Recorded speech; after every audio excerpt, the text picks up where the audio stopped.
Assalamualaikum guys, ketemu lagi di Ulas Buku.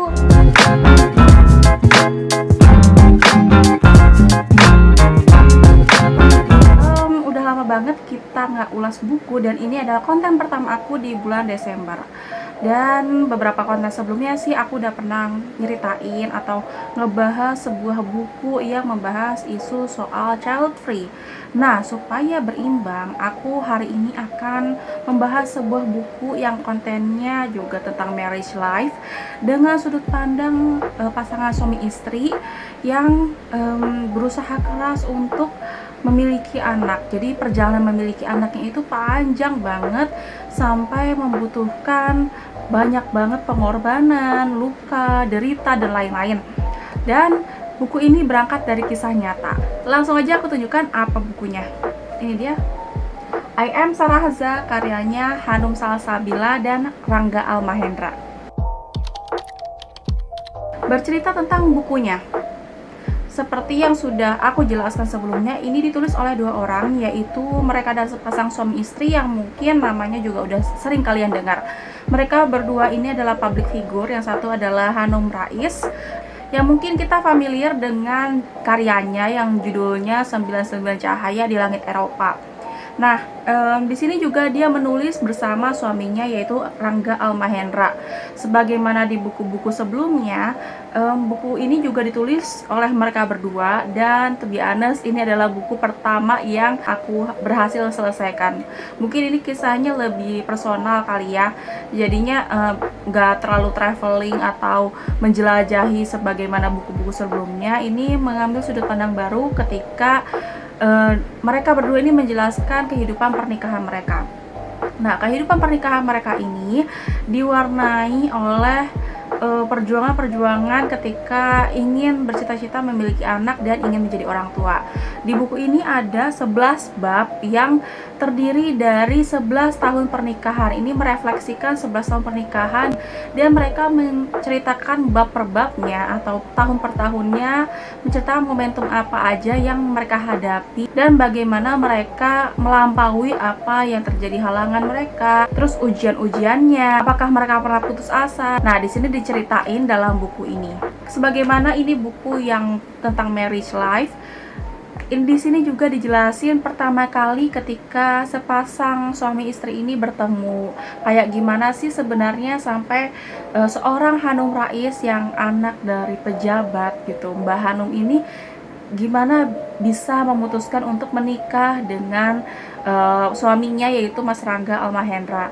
Dan di sini diceritain pertemuan mereka, tahun pertama mereka menikah, dan sosok Mbak Hanum setelah menikah itu sebagaimana yang sudah dibentuk sejak sebelum menikah, bahwa beliau adalah orang yang berkeinginan keras gitu. Maksudnya berkeinginannya kuat, cita-citanya kuat, terus dan memiliki kemauan yang harus dituruti, termasuk cita-citanya ingin jadi jurnalis. Padahal jurusan waktu pendidikannya adalah kedokteran gigi. Jadi cross ini ya jurusannya gitu.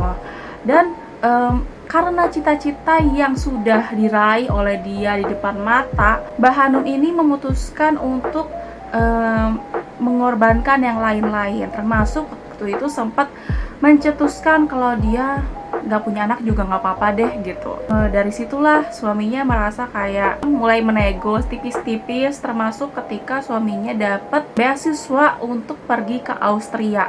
Dia kan Austria dan Indonesia jauh. Apakah mereka akan melakukan LDM atau long distance marriage? Apakah mereka akan survive di sana? Terus bagaimanakah kehidupan dua sejoli ini ketika dipisahkan gitu. Mbak Hanum ini termasuk yang kekeh kalau pengen aja cita-citanya di Indonesia aja orang baru dijalin gitu di perusahaan yang termasuk besar gitu, perusahaan besar, dan jadi news anchor. Tapi ternyata harus dihadapi bahwa suaminya dapat beasiswa. Singkat cerita, mereka akhirnya memutuskan untuk tinggal di Austria bersama, yang artinya Mbak Hanum ini menyusul suaminya ke Austria. Dan di sana otomatis merajut semuanya dari nol. apalagi di negara yang minim orang Indonesia, mungkin juga minim muslimnya. Terus bagaimana mereka harus menjalin karir, pendidikan gitu, dan segala macam untuk bisa aktualisasi diri di sana. Dan dari situlah muncul cita-cita baru, yaitu ingin punya anak. Itu atas dasar ketika Mbak Hanum ini merasa kesepian dan melihat kalau seandainya punya anak mungkin dia nggak akan rungsing kayaknya ya, nggak akan, hidupnya akan lebih berwarna kalau misalnya punya anak. Jadi ada yang diurusin di rumah, mereka akan menyaksikan bahwa anaknya akan tumbuh bersama. Cita-cita itu pun akhirnya diusahakan lah, mulai dari hal-hal yang sebagaimana dilakukan oleh suami istri. Ternyata usaha demi usaha tidak membuahkan hasil. Saat itu akhirnya mereka memutuskan untuk ada ikhtiar yang lebih lanjut, yaitu melakukan inseminasi. Berhubung mereka ada di negara maju, otomatis harapannya inseminasi yang dilakukan di sana adalah canggih dan mereka akan membuahkan hasil dari perjuangan mereka. Otomatis kan di sini suaminya Mbak Hanum ini alias Mas Rangga ini kan harus menyisihkan uang dari beasiswanya untuk program ini, dan mereka melakukan inseminasi sampai ketemu dengan profesor yang mutakhir lah, manjur, yang terkenal keberhasilannya, dan mereka kunjungi ke sana. Dan ternyata mereka harus menelan kepahitan lagi, kegagalan lagi, dan itu cukup menjadi tamparan keras gitu. Dari profesor tersebut diceritakan kalau mereka ini dirujuk kalau misalnya pulang ke Indonesia untuk melakukan IVF alias bayi tabung. Sebagaimana yang kita ketahui bahwasanya bayi tabung itu bukan prosedur yang ringan, prosedur yang murah juga bukan, dan mereka harus berjuang gitu. Kalau misalnya suatu hari berhasil, alhamdulillah, tapi kalau gagal mereka harus mengulang dari awal. Jadi ketika tiba di Indonesia, mereka melakukan yang namanya bayi tabung. Dan bayi tabung ini yang pertama kalinya dinyatakan gagal. Pokoknya mereka sempat beberapa kali melakukan bayi tabung, sempat gagal, terus juga sempat berhasil, tapi ternyata harus digugurkan. Sampai klimaksnya adalah ketika Mbak Hanum ini dinyatakan hamil tapi di luar rahim, alias mungkin kita sering dengar namanya hamil anggur ya, yang mana dia harus kehilangan satu saluran tuba, dan itu efeknya adalah memperkecil kemungkinan hamil setelahnya gitu. Jadi kalau misalnya abis ini hamil itu akan sulit gitu, nggak kayak perempuan yang memiliki dua saluran tuba pada umumnya.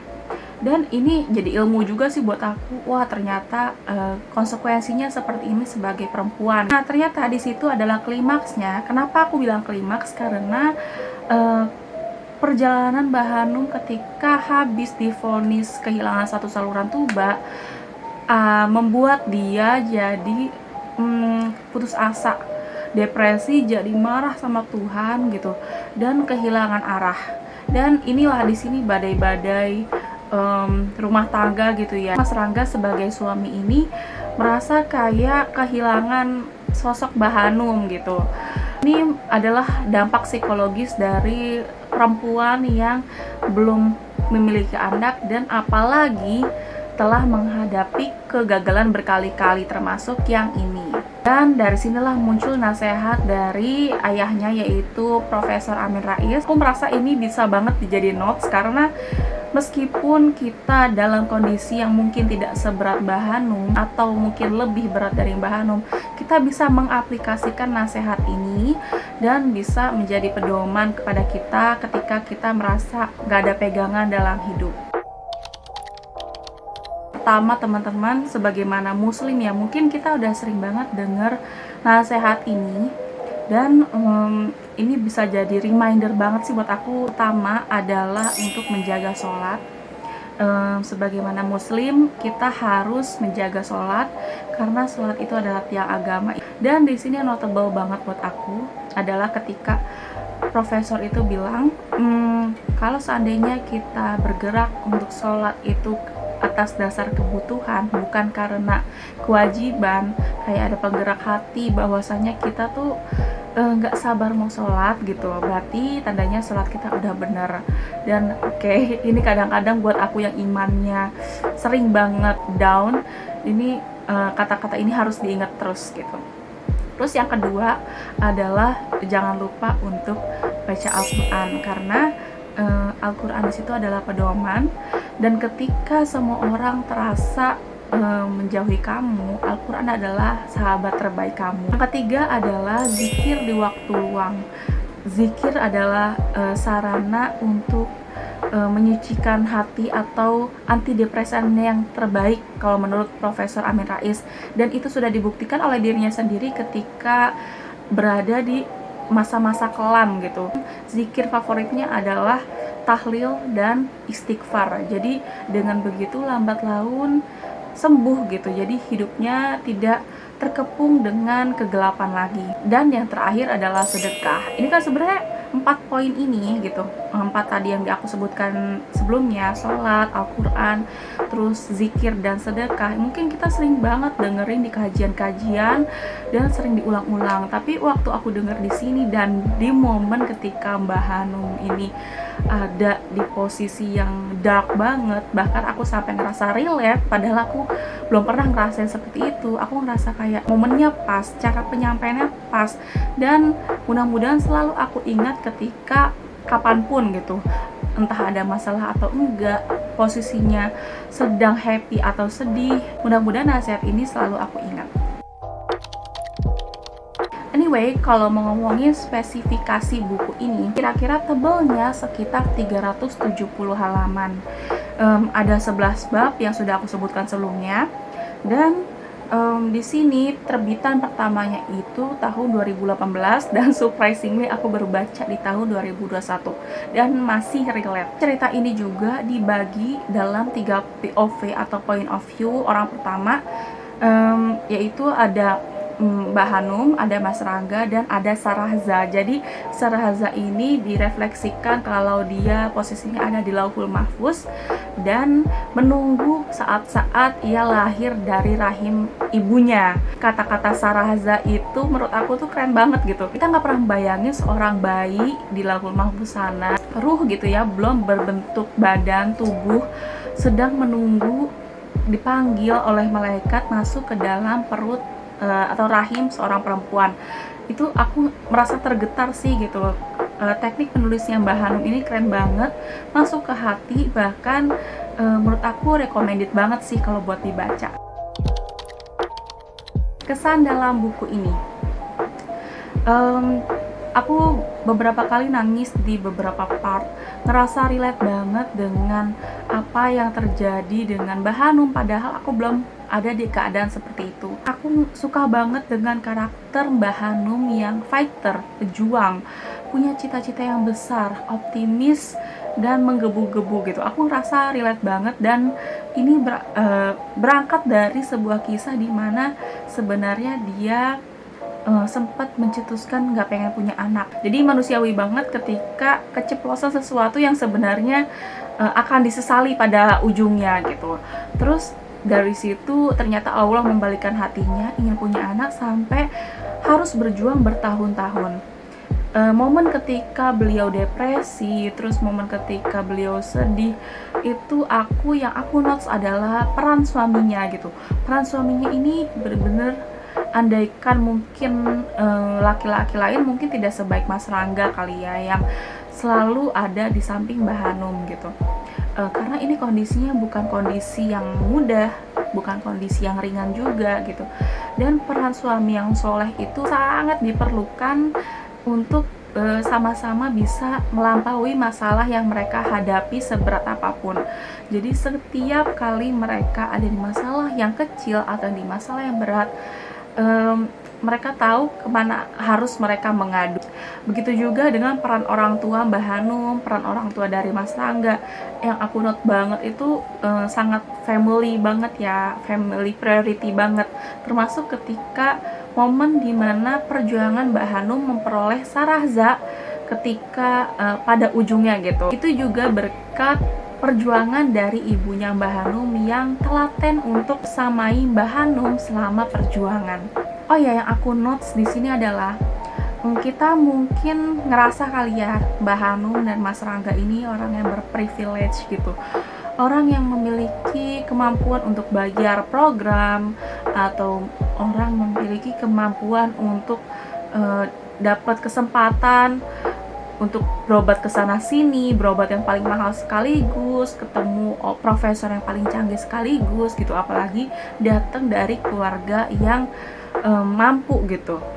Tapi di sini yang aku notes adalah bahwasanya privilege apapun orang, kalau emang dasarnya belum ditakdirkan oleh Allah untuk mendapat cita-cita itu, dalam hal ini adalah ingin punya anak gitu, untuk menjadi orang tua, Allah tetap nggak ngasih gitu.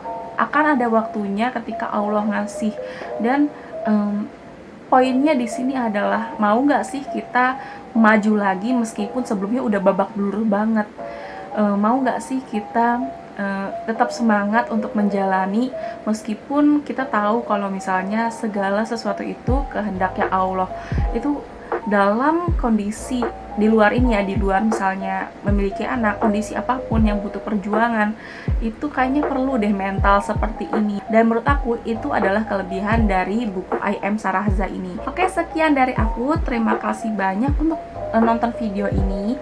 Buat kalian yang penasaran, menurut aku nih ya, buku ini recommended banget. Ini pertama kalinya aku baca bukunya Mbak Hanum dan aku tidak menyesal sama sekali, malah ketagihan dengan buku-buku yang lainnya. Mudah-mudahan ada buku terbarunya lagi. Dan buku ini aku waktu belinya di e-commerce dari penerbitnya langsung karena ada promo. Kalian juga bisa beli ini kayaknya di toko buku atau kayak aku di e-commerce, dan semoga kalian dapat diskon mungkin ya gitu. Dan jangan lupa untuk beli yang asli, jangan beli yang bajakan, oke? Karena worth it banget, bisa banget kalian simpan dalam jangka lama. Dan buku ini isinya daging deh gitu. Oke, terima kasih banyak udah nonton video ini. Sampai ketemu di video selanjutnya. Wassalamualaikum warahmatullahi wabarakatuh.